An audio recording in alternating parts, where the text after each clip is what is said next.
ಇವತ್ತಿನ ಕಾರ್ಯಕ್ರಮ ಏನು ನಾವು ಚಾಲನೆ ದೇಶಾದ್ಯಂತ ಚಾಲನೆ ಆಗಿದೆ. ಈ ಕಾರ್ಯಕ್ರಮ ನಿಜವಾಗ್ಲೂ ಭಾರತ ದೇಶದಲ್ಲಿ ಉತ್ತಮವಾದಂತಹ ಒಂದು ಕಾರ್ಯಕ್ರಮ ಆಗಿದೆ. ಈ ಕಾರ್ಯಕ್ರಮದಿಂದ ಡಿಜಿಟಲ್ ಸರ್ವೆ ಆಗ್ತದೆ, ಡ್ರೋನ್ ಸರ್ವೆ ಆಗ್ತದೆ, ಸ್ಯಾಟಲೈಟ್ ಫಿಕ್ಸ್ ಮಾಡ್ಕೊಂಡು ಸರ್ವೆ ಆಗ್ತದೆ. ಎಲ್ಲ ಸರ್ಕಾರಿ ಜಾಗಗಳು, ಸ್ಥಳೀಯ ಸಂಸ್ಥೆ ಜಾಗಗಳು, ವಾಣಿಜ್ಯ ಜಾಗಗಳು, ವಸತಿ ಜಾಗಗಳು ಮತ್ತೆ ಖಾಲಿ ನಿವೇಶನಗಳು, ಯಾವುದೇ ಒಂದು ಜಾಗೆಯೂ ಕೂಡ ಮನೆ ಕೂಡ ಇದರಿಂದ ಬಿಟ್ಟು ಹೋಗಲ್ಲ, ಎಲ್ಲವೂ ಸರ್ವೆ ಆಗ್ತದೆ. ಈ ಸರ್ವೆ ಆಗೋದ್ರ ಜೊತೆಗೆ ಸಾರ್ವಜನಿಕರಿಗೆ ತುಂಬಾ ಲಾಭಗಳಿದಾವೆ. ಅವರ ಪ್ರಾಪರ್ಟಿ ಅಳತೆಯನ್ನ ಅವರು ನಿಖರವಾಗಿ ಅದನ್ನ ನೋಡ್ಕೋಬಹುದು. ಅವ್ರಿಗೆ ಮತ್ತೆ ಅದು ಪ್ರತಿಯೊಂದು ವೆಬ್ಸೈಟ್ ಮೂಲಕ ಮತ್ತೆ ಈಗೇನು ದಿಶಾಂಕ್ ಆ್ಯಪ್ ಇದೆಯಲ್ಲ, ಆ ರೀತಿಯಾಗಿ ಇದು ಒಂದು ಅವ್ರ ಮೊಬೈಲ್ ಅಲ್ಲಿ ತಮ್ಮ ಪ್ರಾಪರ್ಟಿ ಕಾರ್ಡ್ ಅನ್ನು ನೋಡ್ಕೋಬಹುದಾಗುತ್ತೆ. ಒಂದು ಡಿಜಿಟಲ್ ಮೊಬೈಲ್ ಇದು ಡಿಜಿಟಲ್ ಪ್ರಾಪರ್ಟಿ ಕಾರ್ಡ್ ಅನ್ನ ಮನೆ ಮನೆಗೆ ಸರ್ವೆ ಆದ ನಂತರ ಕೊಡ್ತೇವೆ.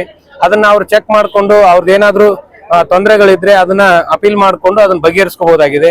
ಒಂದು ಸಾರಿ ಈಗ ಸರ್ವೆ ಆಯ್ತು ಅಂತಂದ್ರೆ ಆ ಸರ್ವೆಯಿಂದ ನಾವು ಮುಂದಿನ ದಿನಗಳಲ್ಲಿ ಒಂದು 15 ವರ್ಷದ ಮುಂದೆ ಡಿಜಿಟಲೀಕರಣ ಆಗೋದ್ರಿಂದ ಮುಂದೆ ಹೋಗ್ತೀವಿ ಅನ್ನುವಂಥದ್ದು ಈ ಸರ್ವೆಯ ಮಹತ್ವ.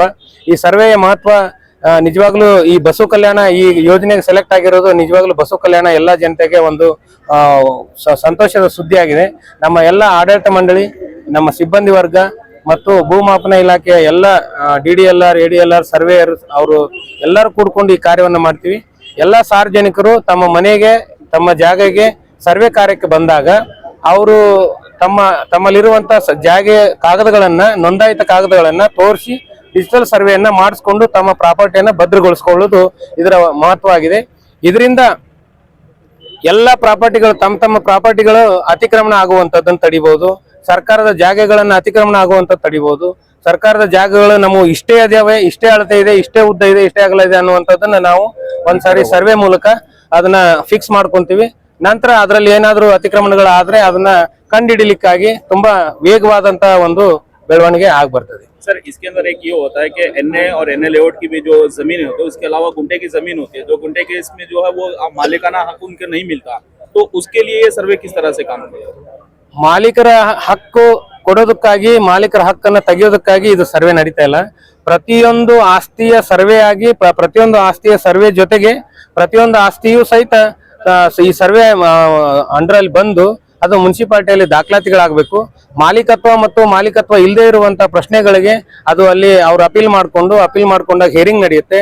ಹಿಯರಿಂಗ್ ನಡೆದಾಗ ಸರ್ಕಾರದ ಏನು ಸುತ್ತೋಲೆಗಳು ಮತ್ತೆ ಮಾರ್ಗದರ್ಶನಗಳು ಬರ್ತವೆ, ಅದ್ರ ಪ್ರಕಾರ ನಾವು ಅದನ್ನ ಇತ್ಯರ್ಥ ಮಾಡುವಂತದ್ದು ಮಾನ್ಯ ಜಿಲ್ಲಾಧಿಕಾರಿಗಳು, ಮಾನ್ಯ ಸಹಾಯಕ ಅಧಿಕಾರಿಗಳು ಮತ್ತೆ ಲ್ಯಾಂಡ್ ನಮ್ಮ ಭೂಮಾಪನ ಇಲಾಖೆಯವರು, ನಗರಸಭೆಯವರು ಈ ರೀತಿ ಸರ್ಕಾರ ಯಾವ ನಿರ್ದೇಶನ ಕೊಡ್ತೋ ಆ ನಿರ್ದೇಶನದ ಪ್ರಕಾರ ಅದನ್ನ ಇತ್ಯರ್ಥಪಡಿಸಲಾಗುವುದು.